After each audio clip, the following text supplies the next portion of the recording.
नमस्कार, प्रणाम, good morning. Thank you so much for joining us this morning. मैं हूँ आपके साथ रचना सिंह और आप देख रहे हैं हमारा मॉर्निंग लाइव शो बिहार बिहान। दर्शकों, कहते हैं करता करे न कर सके, शिव करे सो होए, और तीनों लोक नौखंड में शिव से बड़ा न कोई।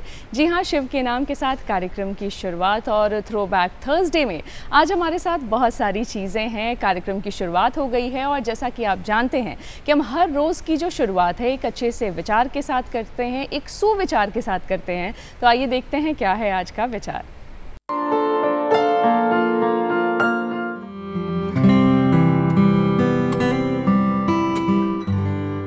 उपदेश देना सरल है पर उपाय बताना कठिन।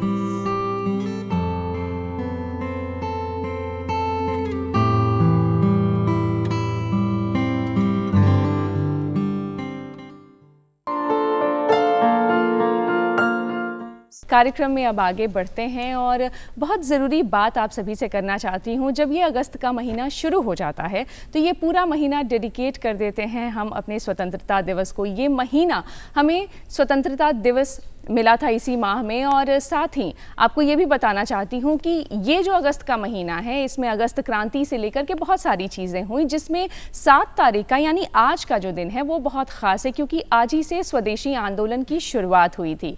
और इस आंदोलन को शुरू करने के पीछे जो मुख्य कारण था वो ये था कि विदेशी चीज़ों का बहिष्कार करके हम स्वदेशी को अपनाएंगे और साथ ही जो यहाँ के लोग हैं उन्हें आत्मनिर्भर बनाएंगे। और इसी दिन को चुनते हुए 2015 में नेशनल हैंडलूम डे मनाने की बात हुई और उसी दिन से हम इसे सेलिब्रेट कर रहे हैं। हम अपने वीवर्स को, हम अपने आर्टिस्ट को, हर किसी को हम सेलिब्रेट करते हैं आज के दिन, उनके काम का सम्मान करते हैं और चाहते हैं कि वो आत्मनिर्भर बने और विकास की इस यात्रा में वो भी शरीक हों। तो आज जिनसे हम आपका परिचय करवाने वाले हैं उनके बारे में आपको बता दूं कि मधुबनी आर्ट में जब बात होती है तो उनकी बात ज़रूर होती है।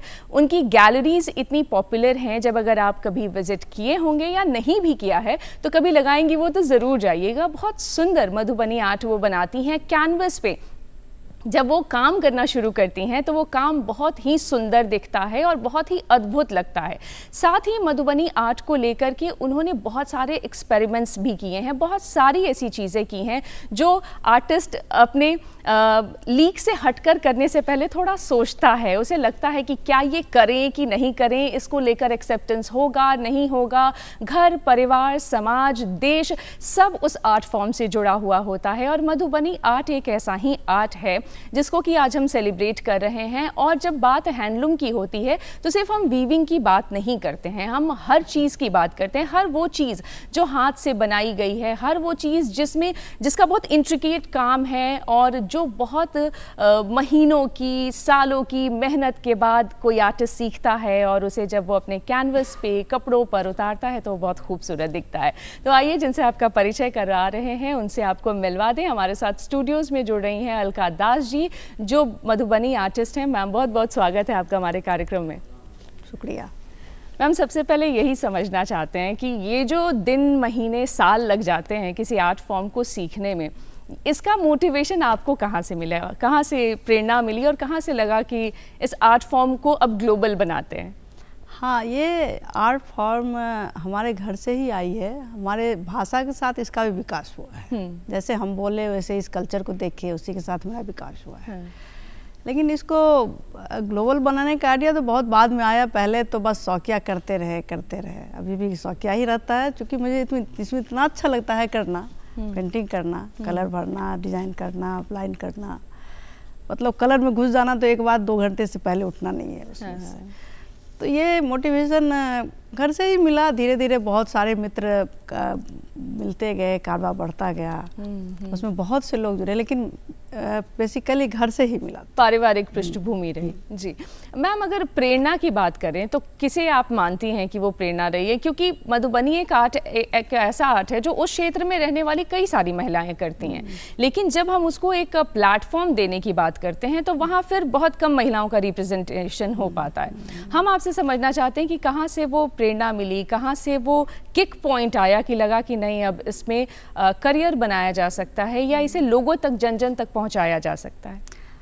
इसके पीछे वही हम लोग एक्चुअली में मिथिला आर्ट इंस्टीट्यूट से ही मधुबनी पेंटिंग सीखे 2005 में। अच्छा। वहाँ हमारे गुरुजी थे संतोष कुमार दास। तो हम लोग का मोटिवेशन पॉइंट वही था, उन्हीं के थ्रू हम लोग सीखे और उन्हीं से जो ये बदलाव जो आप बोल रहे हैं ये बदलाव उन्हीं से आया कि हम लोग को ये ट्रेडिशन के अलावा भी इसके साथ साथ पैरेलल में कुछ करना है। वही है हमारे, और बाकी तो घर से ही जो घर में हमारे हर फेस्टिवल में कुछ न कुछ अरिपन बनता है जी। शादी में पूरा घर सजाया जाता है, तो वो मतलब शुरू से ही मतलब रेगुलर चीज है ये तो। हाँ। मेरी माँ बहुत अच्छा करती थी। वो मार्केट में नहीं आई, बाहर नहीं आई, लेकिन वो घर में बहुत सुंदर काम करती थी। बहुत लगता है उसी का गुण मेरे में आ गया हो या हो सकता है। बिल्कुल। मैम मिथिला आर्ट इंस्टीट्यूट भी आप गई और आपने एक डेडिकेटेड पढ़ाई की इस तरफ। कई बार होता है कि आप जो मैं घर से सीखते हैं। हाँ। वही मिथिला आर्ट इंस्टीट्यूट एक मधुबनी में इंस्टीट्यूट खुला था जी। उस टाइम हम मधुबनी, मेरा ससुराल मधुबनी है। अच्छा।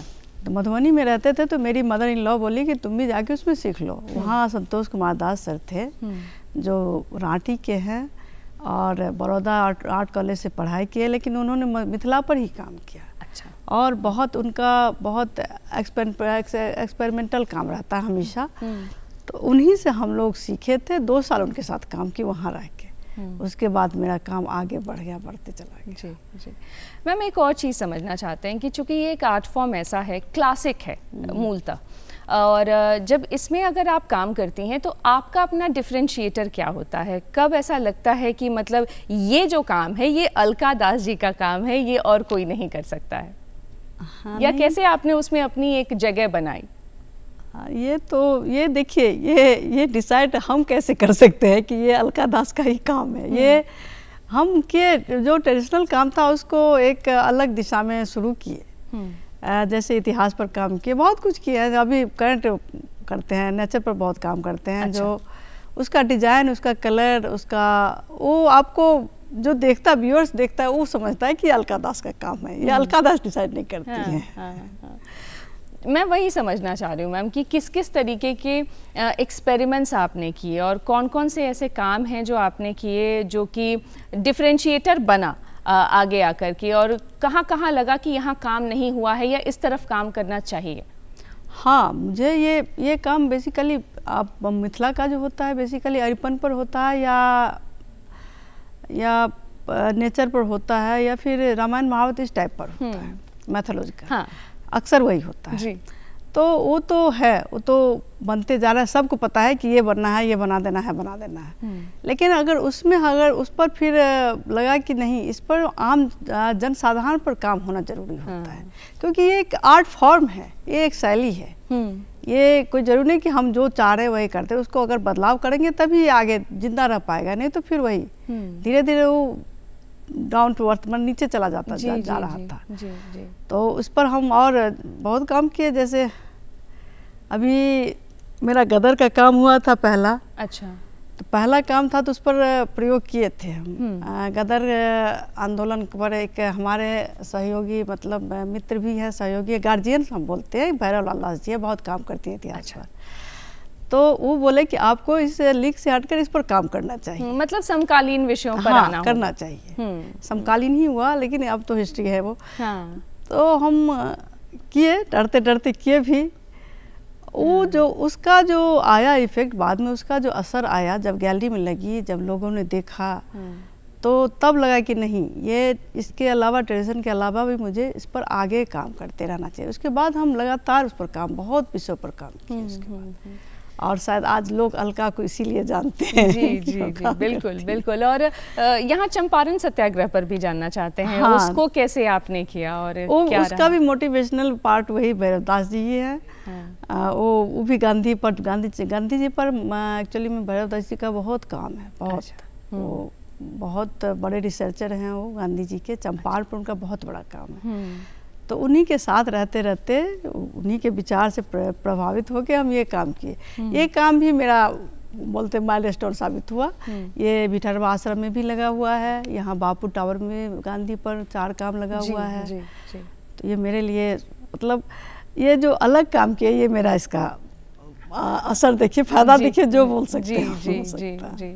और मैं अपने दर्शकों को ज़रूर बताना चाहती हूँ कि अगर अभी तक आप बापू टावर नहीं गए हैं तो आपको ज़रूर जाना चाहिए। और ये पटना में स्थित है, गर्दनी बाग में स्थित है, बहुत सुंदर टावर है और वहाँ आपको गांधी जी की बहुत सारी चीज़ें एक साथ देखने को मिलेंगी। और जैसा कि मैडम वहाँ बता रही हैं, आर्ट गैलरी भी है जो कि बेहद खूबसूरत है। और अगर आप नहीं गए हैं तो आपको अपने फ्रेंड्स एंड फैमिली के साथ ज़रूर जाना चाहिए, बहुत सुंदर जगह है और ये सारी चीज़ें आप वहाँ भी जा कर के देख सकते हैं।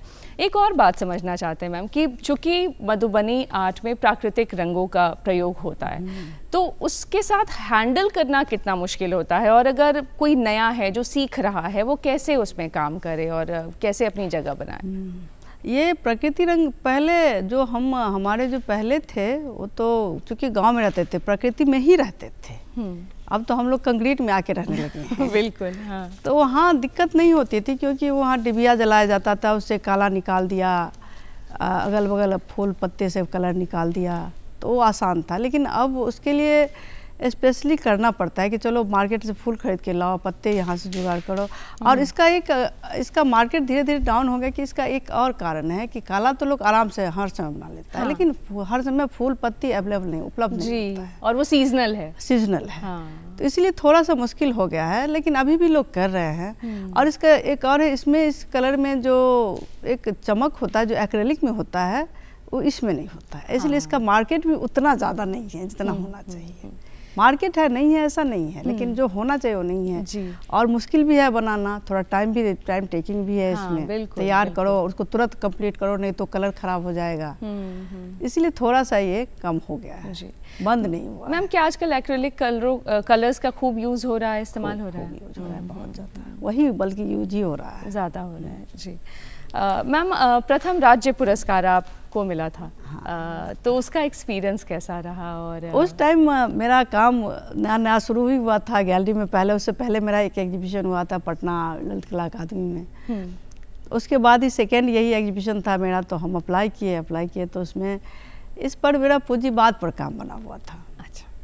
पूंजीवाद जो हम जीते हैं साधारण आदमी और ये पूंजीपति जो जीते हैं हम लोग, तो उसमें क्या भेद है, क्या दिक्कतें आती है जनसाधारण को, उसको उसमें हमने दिखाया था कि जो टैलेंटेड होते हुए भी जो नीचे के हैं तबके के, उनको कितना दिक्कत होता है आगे आने में। जो वाकई पहले से समृद्ध हैं उनमें टैलेंट अगर थोड़ा कम भी है तो कितना जल्दी वो आगे बढ़ जाते हैं। तो वही उसी को हम एक पार्ट के रूप में दिखाए थे और बहुत पसंद किया गया इस पेंटिंग को। एक और चीज़ समझना चाहते हैं मैम कि आप सिखाती भी हैं मुझे लगता है बच्चों को, और महिलाओं को भी आप जागरूक कर रही हैं, वो एक्सपीरियंस कैसा है? और सरकार की तरफ से क्या कुछ उम्मीदें हैं और क्या कुछ चीज़ें आप और चाहती हैं कि इस तरफ हो? आर्ट में, खास करके मधुबनी आर्ट में या कोई भी फोक आर्ट में सरकार बहुत काम कर रही है। भारत सरकार भी, बिहार सरकार तो बहुत ज़्यादा कर रही है, बिहार सरकार भी कर रही है। बहुत काम है, जैसे स्टॉल उपलब्ध कराना, जगह जगह दुकान लगवाना, कर रही है, बहुत काम कर रही है। लेकिन और कर रही है, अच्छा कर रही है, बहुत बढ़िया है। अभी हमको एक यहाँ लेबर डिपार्टमेंट से वहाँ के सेक्रेटरी श्री दीपकानंद सर हैं जी, तो एक इसके तहत जो अभी तक नहीं हुआ था मिथिला पेंटिंग का, उसका उन्होंने प्रोजेक्ट दिया है। अच्छा। पहला शुरुआत किया है। अच्छा। उसके लिए उनको मैं धन्यवाद करूंगी। बिल्कुल बिल्कुल। ये एक सरकार की ही पहल है और बहुत बड़ी पहल है ये। इसको रोजगार से जोड़ना ये बहुत बड़ी पहल है। मेरे साथ अभी 25 से 26-27 महिलाएं जुड़ी हुई है, उसमें एक लड़का है, बाकी सब महिलाएं और लड़कियां हैं। अच्छा। और बहुत अच्छा काम करिए, अभी सिखा रहे हैं, कभी आके आप लोग भी देखिए। बिल्कुल बिल्कुल। ये बहुत बढ़िया प्रोग्राम हो रहा है, तो सरकार इसमें काम कर रही है बहुत, और उम्मीद करते हैं आगे भी अच्छा ही करेंगी। बहुत अच्छा काम हो रहा है। हाँ। मैम प्रदर्शनियों के माध्यम से लोक कला को एक स्थान देने की कोशिश तो हमेशा ही रहती है।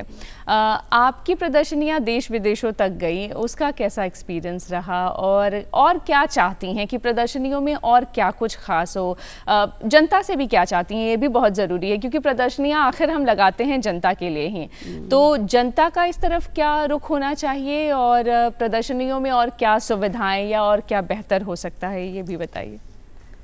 प्रदर्शनियाँ तो एक जैसी होती है सबकी, लेकिन दर्शक से हम या आम जनता से यही कहेंगे कि ये भी एक आर्ट फॉर्म है, इसको आर्ट की तरह ही देखा जाए।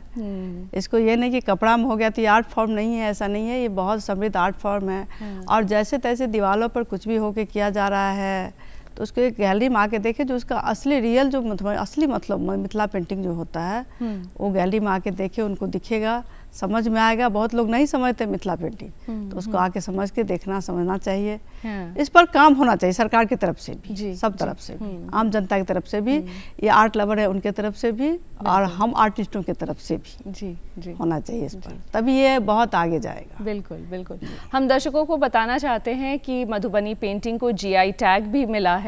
ज्योग्राफिकल इंडिकेशन, ये जो एक टैग है ये उस चीज़ को मिलता है जो किसी जगह को ज्योग्राफिकली आइडेंटिफाई करती है, और ख़ास करके ये जो मधुबनी का जो पूरा एरिया है और जो दरभंगा और इस तरफ जितनी भी ये जो जगहें हैं वहाँ मधुबनी आर्ट खूब बनाया जाता है, और इसीलिए GI टैग भी मिला है। और GI टैग मिलने का मतलब ही ये है कि हम अब उस प्रोडक्ट को ग्लोबल लेवल पर देखना चाहते हैं, यानी हम लोकल से ग्लोबल होना चाहते हैं, और ग्लोबल होने की इस कोशिश में GI टैग मिला है। तो जिसके लिए बिहार सरकार, भारत सरकार सब को हम बहुत बधाई देते हैं इस चीज़ के लिए। और मैम एक बात और जानना चाहते हैं, बहुत सारे ऐसे नए युवा हैं जो सीखना चाहते हैं, लड़के लड़कियां दोनों, उनको क्या संदेश देना चाहती हैं जो ख़ास करके मिथिला पेंटिंग स्पेसिफिकली करना चाहते हैं? वो इसमें क्या अच्छा कर सकते हैं, क्या अलग कर सकते हैं, और उनको किस तरफ ज़्यादा ध्यान देना चाहिए?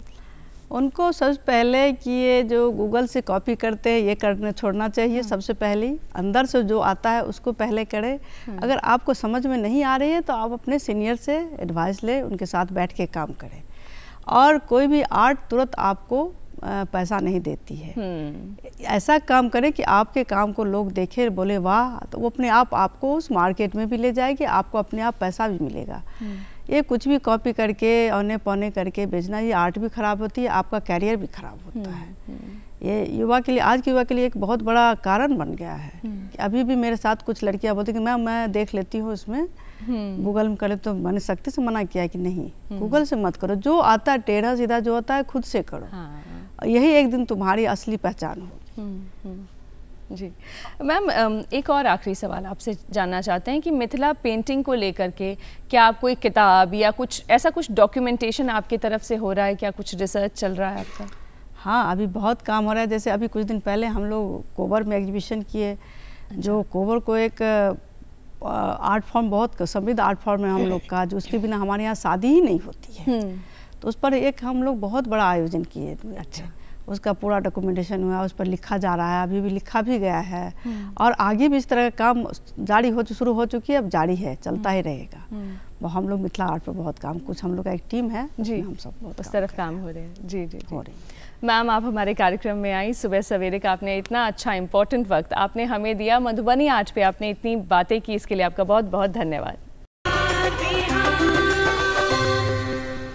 वीवर्स और आर्टिजन्स का ये दिन है। आप और हम ये जो इतना सुंदर पहनकर बैठते हैं, इतने प्यारे और इतने अच्छे जो दिखते हैं, उसके पीछे कई सारे लोग हैं। ये जो कानों में झुमका मैंने पहना है, या इसके अलावा ये जो मधुबनी आर्ट मैंने पहना है, ये सब कुछ हाथ से ही बना हुआ है। और हाथ के काम का सम्मान जो है वो बहुत ज़रूरी है, क्योंकि आज जब पावरलूम का ज़माना आ गया है, ऐसे में हैंडलूम जो है वो कहीं ना कहीं खोता जा रहा है, छुपता जा रहा है। कई बार लोग कहते हैं कि हैंडलूम इज़ वेरी एक्सपेंसिव, अब ये इतना महंगा है कि हम इसे कैसे अफोर्ड करें। लेकिन आपको ये समझना होगा कि चूंकि हाथ का काम है और इस हाथ के काम में बहुत समय लगता है, बहुत समय, यानी ये समय जो है ये महीनों का हो सकता है और ये समय सालों का भी हो सकता है। कई बार आप साल लगा करके, साल 2 साल लगा करके आप सिर्फ एक साड़ी बना पाते हैं, सिर्फ एक दुपट्टा बना पाते हैं। तो ये समझने की ज़रूरत है कि हाथ के काम में बड़ी मेहनत लगती है, और ये जो आर्टिस्ट हैं यही आपके और हमारे खूबसूरती का सबसे बड़ा कारण है कि जो आप ये जो बाहर से हमारा जो आप आवरण देखते हैं वो सुंदर इसी वजह से लगता है क्योंकि उसके पीछे कई सारे आर्टिस्ट हैं। आज हमारे साथ एक और मेहमान जो जुड़ रही हैं वो बेहद ख़ास हैं। ख़ास इस वजह से हैं क्योंकि आर्ट एंड क्राफ्ट की दुनिया में उनकी अपनी एक समझ है, उनकी अपनी एक जानकारी है और इतना सुंदर काम करती हैं कि अगर आपने कभी उन्हें प्रदर्शनियों में देखा होगा तो वो आपको हमेशा ऐसे एकदम लहकते चहकते दिखती होंगी क्योंकि इतना सुंदर पहनती हैं वो सारी चीज़ें, क्योंकि वो सारी चीज़ें खुद से बनाती हैं। वो ज्वेलरी है, वो हाथ के बैंगल्स हों या फिर इयररिंग्स हों या उसके अलावा जूट का कोई काम हो या फिर उसके अलावा मधुबनी आर्ट ही क्यों ना हो, कई सारी उनकी पेंटिंग्स और बहुत सारी ऐसी चीज़ें जो है वो आपने प्रदर्शनियों में उनके माध्यम से देखी होगी। और साथ ही साथ आर्ट एंड क्राफ्ट में और क्या कर सकते हैं, जो नए बच्चे हैं, जो आर्टिस्ट हैं, जो युवा हैं, वो इस तरफ कैसे आए, कैसे अपने एक छोटे से आर्ट फॉर्म को, शायद जिसे हम कैजुअली अपने यहाँ एक हॉबी कह देते हैं, उसे हॉबी ना मान करके एक फुल फ्लेजेड बिजनेस बनाने की जब बात हो तो इस पर बात करना बहुत ज़रूरी है। और कई सारे ऐसे दर्शक होंगे जो इंतज़ार कर रहे होंगे उनका कि उनसे मिलवाते हैं और उनके बारे में और खूब सारी बातें जानते हैं। मुख्यमंत्री जी ने भी उनकी बड़ी तारीफ़ की, उन्होंने उनकी एक बहुत खूबसूरत सी मैं पेंटिंग नहीं कहूँगी क्योंकि वो एक आर्ट वर्क है, आर्ट वर्क किया और जो उनको गिफ्ट किया उसके लिए उनकी खूब सारी तारीफ़ हुई, तो उस पर हम बात करेंगे। तो आइए मिलकर स्वागत करते हैं अर्पणा जी का। मैम बहुत बहुत स्वागत है आपका हमारे कार्यक्रम में। बहुत धन्यवाद मैम। बिहार बिहान के सभी दर्शकों का मेरा नमस्कार। जी मैम, बहुत स्वागत है आपका, बहुत सुंदर आप लग रही हैं। और एक बात हम ये समझना चाहते हैं कि ये आर्ट एंड क्राफ्ट वाली जो चीज़ है, क्योंकि मुझे नहीं आती है तो मुझे हमेशा एक इंटरेस्ट रहता है कि क्या ये बचपन से ही होता है या एक हॉबी की तरह होता है या फिर क्या इस पर काम करके या इस पर मेहनत करके इसको हम समझ भी सकते हैं और इसको डेवलप भी कर सकते हैं। जी, तो मैम आर्ट एंड क्राफ्ट की शुरुआत तो परिवार से ही, ज़्यादातर परिवार से ही होती है। मेरी भी परिवार से ही हुई है। मेरी नानी, मैं ज़्यादा नानी घर में ही रही हूँ, तो मेरी नानी सब कुछ बनाती थी, सिलाई कढ़ाई हो या बेडशीट पे पेंटिंग हो। अच्छा। और उनसे मेरी मम्मी भी सीखी और मैं भी उन्हीं से बहुत कुछ सीखी हूँ। हाँ। और उसी समय से मेरा आर्ट एंड क्राफ्ट में लगाव बहुत ज़्यादा बढ़ा। और उसको मैं फिर धीरे धीरे उस पर काम करती गई। जी जी मैम, ये समझना चाहते हैं अर्पणा जी, खास करके हम आपसे ये समझना चाहते हैं कि क्या ये घर से आता है, घर में देखा सीखा, उससे सीखते चले गए, या कभी एक इंस्टीट्यूट या किसी कॉलेज की ज़रूरत पड़ती है जहाँ जा कर के शायद हम ज़्यादा बेहतर तरीके से उसको सीख सकें, जैसे पटना आर्ट कॉलेज भी हमारे यहाँ है, तो आप इसे कैसे देखती हैं? मैम जैसे परिवार से शुरुआत तो है, अगर आपका इंटरेस्ट है और उसमें कुछ आप करना चाहती हैं तो आप प्रशिक्षण ले सकती हैं और लेना ज़्यादा अच्छा रहेगा, क्योंकि वो प्रोफेशनल तरीके से उसको अगर निखारना है तो एक हम प्रशिक्षण ले लें तो ज़्यादा अच्छा है। मिल जाता तो वो आपके कला में एक निखार आ जाता है। और परिवार तो सपोर्ट अगर करे तो बहुत अच्छा है, लेकिन इंटरेस्ट होना चाहिए और प्रशिक्षण लेना बहुत ज़रूरी है। जी जी जी। आप चूँकि बिहार के एक छोटे से गांव से आती हैं और आप कहती हैं कि आप गांव से आती हैं और वहाँ से आकर के आपने एक बिजनेस भी बनाया, उसके बारे में बताइए। मैम गांव से, मेरा गांव बहुत छोटा है, बिल्कुल पटना के लास्ट जिला पर गांव पड़ता है वो। अच्छा। और वहाँ से जैसे मेरे को आता था आर्ट एंड क्राफ्ट में, मेरा इंटरेस्ट था, रुचि थी, तो मेरे परिवार वालों ने सपोर्ट किया। सबसे ज़्यादा मेरे हस्बैंड इसमें मेरे सपोर्ट में रहे हैं। हाँ। और मैं आता था, जब आर्ट एंड क्राफ्ट में करती थी, बैंगल्स वगैरह शुरू से बनाती थी, तो इसको एक व्यवसाय के रूप में लाना हम लोग चाहे। जब ये बनाए पहले तो परिवार वालों को पहनाए, परिवार में जितने थे, फिर वो शादी वगैरह कोई भी फेस्टिवल होता था वो लोग पहनते थे। अच्छा। उसके बाद जब किसी को दिखाए, उन लोग बहुत तारीफ़ किए और उन लोगों ने ऑर्डर दिया कि मेरे लिए आप बना दीजिए। अच्छा। और उन लोग को जब अच्छा लगा तो इसको व्यवसाय के रूप में हम लोग लाना चाहे, तो हस्बैंड के सपोर्ट से हम आगे आए और इसको व्यवसाय के रूप में लाए। जी बिल्कुल। और घर का सपोर्ट तो इन सारी चीज़ों में खास करके बहुत ज़रूरी होता है। जब आप कुछ रेगुलर नहीं कर रहे होते हैं और लीग से हटकर अगर आप कुछ कर रहे होते हैं और ख़ास करके आर्ट फॉर्म में कर रहे होते हैं तो दबाव भी आप पर बहुत होता है। और चूँकि आप गृहिणी रही हैं, उसके साथ आप उसको मैनेज करते हुए आई हैं, तो ये भी एक बड़ी बात है। साथ ही ये समझना चाहते हैं कौन सा ऐसा प्रोजेक्ट था जो क्लिक कर गया और तब लगा कि इस तरफ काम कर सकते हैं और इसको प्रोफेशनली कर सकते हैं? जी, मैम मैंने तो बहुत चीज़ बनाया, पर बैंगल्स जब मैं बनाई तो मेरे को बहुत पसंद आया। वो जब कस्टमाइज मैं करती थी, जैसा साड़ी हो, जैसा सूट हो, अच्छा, उसका अलग-अलग सेम, रंग में। हाँ अलग अलग रंग में जैसे सेम जैसा उस पे डिजाइन है, वही डिजाइन मैं बैंगल्स पे देने अच्छा, का साड़ी वाला डिजाइन बैंगल जी पे? जैसे ओह, अच्छा। होता है ना साड़ी का डिजाइन, जो भी कस्टमाइज ज़्यादा लहंगा का हो गया, सूट का हो गया, वो डायरेक्ट जाता है आपके सारे ईयरिंग के ऊपर भी और नेकलेस के ऊपर भी। ठीक है। और तो सारा सेट जब तैयार हुआ, मैं खुद पहन के देखी, मेरे को बहुत अच्छा लगा। हाँ। तो इसलिए इसे बनाना स्टार्ट कर दिए। जी। तो मैम ये जो एक्सपीरियंस था कि लगा कि इसको जो साड़ी पे अभी भी जो आपकी साड़ी पे जो डिज़ाइन है, जी। आप उसको अपने बैंगल्स में, अपने इयररिंग्स में लेकर आ सकती हैं, और ये अच्छा एक आइडिया है। लेकिन ऐसे जो एक आइडियाज़ हैं, जैसे आपने साड़ी से ये डिज़ाइन वाला आइडिया ले लिया, जी, जी। लेकिन ऐसे आम तौर पर जब ऐसा कोई रेफरेंस अगर आपके पास नहीं है, तो कहाँ से डिज़ाइन आइडियाज़ आते हैं? क्या ये खुद के विचार होते हैं, या कुछ आप भी कुछ फॉलो करती हैं? जी, जैसे डिजाइन, अब मैं तो खुद एक महिला हूँ, तो महिला को क्या पसंद आ सकता है, ये मैं सोचते रहती हूँ। हाँ, बिल्कुल। और कहीं देख लिया, कोई टीवी में कोई पहनी हुई है, कहीं भी दिखाई देता है कि वो क्या पहनी हुई है, उसको मैं कैच करती हूँ और उसको ला करके डिजाइन में ढालती हूँ कि कैसा अच्छा लगेगा, किसके ऊपर कौन सा जाएगा। और कलर कॉम्बिनेशन जहाँ तक डिजाइन करने का, वो मैच करना पड़ता है। ज़्यादातर कलर कॉम्बिनेशन मेरे हस्बैंड देखते हैं। अच्छा, जनरली ये महिलाओं को ये ज़्यादा समझ में आता है कि वो कलर कॉम्बिनेशन ज़्यादा बेहतर बैठा पाती हैं, और कलर सेंस लोग कहते हैं कि उन्हें बहुत ज़्यादा बहुत ज़्यादा होता है। वो पीले का 50 पीला बता सकती हैं और लाल का भी 50 लाल बता सकती हैं। एक और चीज़ समझना चाहते हैं आपसे, चूँकि आप ये बैंगल्स पे, इयररिंग्स पे, ये सारे पे, और ख़ास करके नेकलेस, ज्वेलरी वाले पे आप ख़ास करके आप काम करती हैं, लेकिन हम बात करेंगे अब थोड़ा सा DIY की भी। Do it your self. DIY कैसे आप कर रही हैं, और कैसे आप कबाड़ से जुगाड़ कर रही हैं? मैम घर में, जैसे अब किचन में ही मैं हूँ, किचन में जो बोतल खाली हो गया, वो दिमाग में रिसेंटली आता है कि इसका हम क्या कर सकती हूँ। अच्छा। वो दिमाग में जब आता है, बनाने तो कुछ और बैठते हैं, पर बहुत ज़्यादा जब अच्छा बन जाता है तब खुशी होती है। उससे घर के ही चीज़ों में कुछ देखते हैं, कहीं पे कुछ मिल गया, कहीं पे कुछ मिल गया, सबको जोड़ के एक बहुत अच्छा सा आर्ट वर्क बन जाता है। तो वो घर के कबाड़ से ही जुगाड़ लगा लेते हैं कुछ ना कुछ। और अगर भारतीय गृहिणियां हैं, महिलाएं हैं, तो वो तो कबाड़ को वैसे भी फेंकती नहीं है, उनके लिए वो मतलब एक एसेट की तरह होता है जिसको वो कई बार इस्तेमाल करती हैं। एक और चीज़ समझना चाहते हैं मैम कि जब आप वेस्ट मटेरियल से चीज़ें बनाती हैं, या फिर किसी भी और मटेरियल से बनाती हैं, क्या टूल्स एंड टेक्निक्स आप यूज़ करती हैं? क्योंकि कई सारे ऐसे बच्चे होंगे, युवा होंगे, या महिलाएं होंगी जो अभी आपको देख रही होंगी। मटेरियल और टूल्स क्या होने चाहिए? मैम मटेरियल तो वो जो कबाड़ हो गया, मटेरियल हो गया। टूल्स इसमें कोई खास नहीं होते, बस वही कैंची वगैरह जो छोटा मोटा चीज है। इसमें कोई मशीनरी नहीं है। अच्छा। मशीन का इसमें कोई काम नहीं है, बस पूर्णतः हाथ से हम जी, पूर्णतः हाथ से है। और इससे एक चीज और भी होता है, इको फ्रेंडली चीज ज्यादा है इसमें। जो भी घर से आप निकाल रही हैं, इको फ्रेंडली ज्यादा है, कपड़ा ये सब का यूज ज्यादा होता है। जी जी। तो एक ये भी, और वो ज्यादा सस्टेनेबल भी है। जी जी।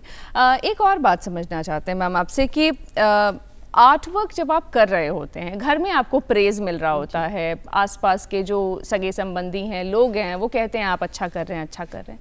लेकिन जब इसको व्यवसाय की शक्ल देनी पड़ती है, तो वहाँ से मुश्किल शुरू हो जाती है कि कहाँ जाएंगे, किस प्लेटफॉर्म पे जाएंगे, कहाँ लेकर जाएंगे, कहाँ एक्सेप्टेंस मिलेगा, नहीं मिलेगा। तो उसको व्यवसाय का रूप आपने कैसे दिया? मैम बनाना तो शुरू मैंने किया और मेरा बनते भी गया, कुछ ज़्यादा जब बन गया तो सोचे कुछ इसको सेल किया जाए, क्योंकि सब लोग पसंद भी कर रहे हैं। जब लोग ऑर्डर दे रहे हैं तो अगर ये मार्केट में जाएगा तो बिकेगा भी। तो जैसे मैंने बताया कि मैं गांव से हूँ, तो वहाँ जीविका के बारे में पता चला। अच्छा। फिर मैं जीविका से जुड़ी, और जीविका से जुड़ने के बाद मैं वहाँ कुछ लोगों से मिली। उन लोगों ने बताया कि जीविका सरस मेला लगाती है। अच्छा। हाँ। तो वो सबसे बड़ा मेरा प्लेटफॉर्म वही था, सबसे बड़ा मंच जीविका ने ही मुझे दिया, और जीविका से स्टॉल लगाना शुरू किए। फिर नवाड में एक स्टॉल मेरा लगा। अच्छा। और सोनपुर मेला में भी लगा है, और एक छोटा मोटा स्टॉल कभी कभी मघी सम्मेलन वगैरह होता है, उस समय भी लग जाता है। तो इसलिए व्यवसाय में लाने में तो मुश्किल बहुत हुई। हाँ। पर अच्छे लोग, आपकी सोच अच्छी है तो अच्छे लोग मिल ही जाते हैं। तो अच्छे लोग मिलते गए और मेरा व्यवसाय आगे बढ़ता गया। जी, और खास करके इन प्रदर्शनियों का बड़ा फ़ायदा है, लोगों से बड़ा इंटरेक्शन हो जाता है और आपको कस्टमर्स तो मिलते ही हैं, साथ ही साथ एक जो संबंध जो स्थापित होता है, जो कि बड़ी चीज़ है, और एक मार्केट भी हो जाता है। मैम, लोकल जो चीज़ें बन रही हैं या जो हैंडमेड चीज़ें बन रही हैं, क्या आपको लगता है कि उसकी एक सही जगह मिल पा रही है उसको, या उसका सही दाम मिल पा रहा है? कई बार कस्टमर्स बहुत नेगोशिएट करते हैं और अगर महिलाएं हैं तो और भी ज़्यादा बार्गेन करना चाहती हैं, और आपको पता है कि आपने उसके पीछे कितनी मेहनत की है, तो वो कैसे वो नेगोशिएशन वाली चीज़ें आप लोग डील करती हैं? मैम, कस्टमर का दिमाग पढ़ना पड़ता है। तो सबसे बड़ी बात यही है, कस्टमर अगर आपके सामने आते हैं तो उनको आप ये बता पाएँ कि ये आर्ट कैसा है, और अगर आपके आर्ट में फिनिशिंग है जी, तो वो फिर नहीं देखते कि कॉस्ट इसका कितना है, फिर वो लेने के लिए मजबूर हो जाते हैं। उनको अच्छा लगता है तो वो लेना चाहते हैं और वो लेते हैं, पर वहाँ ज़्यादा कॉस्ट का उतना कोई ये नहीं आता है आड़े, अच्छा खासा सेल हो जाता है। जी जी जी, मैं ये बात इस वजह से भी पूछ रही हूँ मैम, क्योंकि चूँकि हाथ के काम की जो इज्जत है वो हम चाहते हैं कि वो और हो, और कई बार हम चाहते हैं कि हम उसके लिए ज़्यादा भी दे करके आएँ, शायद जितनी लागत लगी होगी उसके पीछे, और लागत से ज़्यादा इम्पोर्टेंट मेहनत हो जाती है उसके पीछे, कि लागत तो हम कम भी लगाए, पैसा शायद कम लगा है, शायद DIY किया है, लेकिन चूँकि मेहनत उसके पीछे जो हुई है उसका सम्मान होना चाहिए। अभी हम थोड़ी देर पहले आपके इंट्रोडक्शन में भी हम बात कर रहे थे कि आपने मुख्यमंत्री जी की एक तस्वीर जो है वो आपने एक आर्ट वर्क से बनाई है, ज़रा बताइए उसके बारे में। जी, जैसे मैंने बताया, मैं जीविका से जुड़ी हूँ, तो जब प्रदर्शनी में लगाती हूँ ना, तो वहाँ जो ऑफिसर लोग आते हैं, जीविका से जितने भी ऑफिसर लोग आते हैं, उनको आर्ट मेरा बहुत पसंद आया था। तो वहाँ से मेरे पास कॉल आया कि अभी प्रगति यात्रा चल रहा है मुख्यमंत्री जी का, आप उनके लिए कुछ बनाइए जिसमें कि वो मुख्यमंत्री जी दिखाई भी दें और आपका आर्ट उसमें उभर के आए। अच्छा, तो आप कुछ वैसा कीजिए। तो फिर बहुत सोचने के बाद उनका एक पेंटिंग तैयार किए, और बाल हो गया, उनका कपड़ा हो गया, जो सारा मैंने धागे से बनाया। अच्छा, बाल का भी वर्क मैंने धागे से ही किया है, और वहाँ बनाने में टाइम तो बहुत लगा। कितना वक्त लगा? 15 दिन से ज़्यादा लग गया था। वो उसको पहले तो डिजाइन करने में ही टाइम लगा कि मेरे को क्या डिजाइन करना है, कैसे बनाना है। और धागा बहुत बारीक कढ़ाई करते करते वो पूरा बंडी उनका तैयार करना, सब करने में टाइम लग गया था, बहुत टाइम लगा, 15 दिन लगा। लेकिन बनने के बाद जब खुशी जो हुई ना, जब बन के पूरी तरह से तैयार हो गया, तो वो वहाँ जाने के बाद फिर प्रगति यात्रा में मैं गई। वहाँ जाकर के मुख्यमंत्री जी से मिली, वो बात भी किए, उनको ये वर्क बहुत पसंद आया, वो लेके भी गए मेरा गिफ्ट। और वहाँ बस ऐसे मेरा ये मुख्यमंत्री जी से मिलने का एक सफ़र बहुत अच्छा रहा। अनुभव मेरा बहुत अच्छा रहा। अनुभव अच्छा रहा, और आपकी बनाए आर्ट को उन्होंने प्रेज भी किया, घर तक लेकर के गए, जो कि बहुत बड़ी बात है किसी भी आर्टिस्ट के लिए।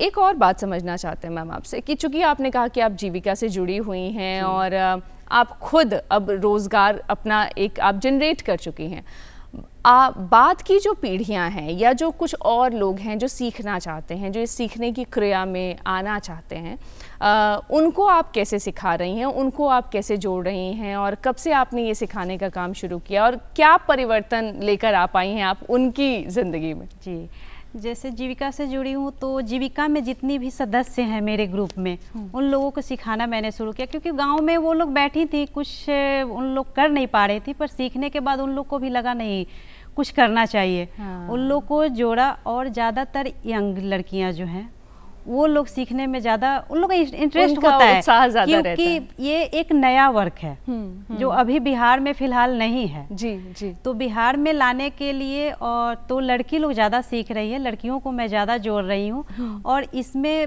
रेशम का धागा से मेरा ज़्यादा काम होता है, रेशम के धागे पे फिर पेंटिंग करना। अच्छा, तो रेशम के धागे पे पेंटिंग में मुश्किल काम है। तो उस पे मैं मधुबनी पेंटिंग भी करती हूँ। अच्छा, मंडाला आर्ट भी करती हूँ, और ये वारली पेंटिंग भी करती हूँ। अच्छा, जिस लड़की को पेंटिंग आती है उनको ये बताती हूँ कि छोटे चीज पे पेंटिंग कैसे की जा सकती है। बड़े पर्दे पे, बेडशीट पे करना तो बहुत ईजी है, बड़ा कैनवस मिलता है आपको, लेकिन छोटा अगर कोई चीज हो उस पे पेंटिंग करना, उस पे थोड़ी मुश्किल होती है। वो मैं सिखाने की कोशिश करती हूँ। जी, और उसमें इंटरेस्ट भी लोगों को बहुत ज़्यादा है। जी, खास करके अगर छोटा कोई कान का इयरिंग है, हाँ, या बेंगल्स, छोटा सा बेंगल्स है, अब उस पे आपको मंडाला आर्ट करना है, तो मंडाला आर्ट ऐसे भी बहुत बारीक काम है।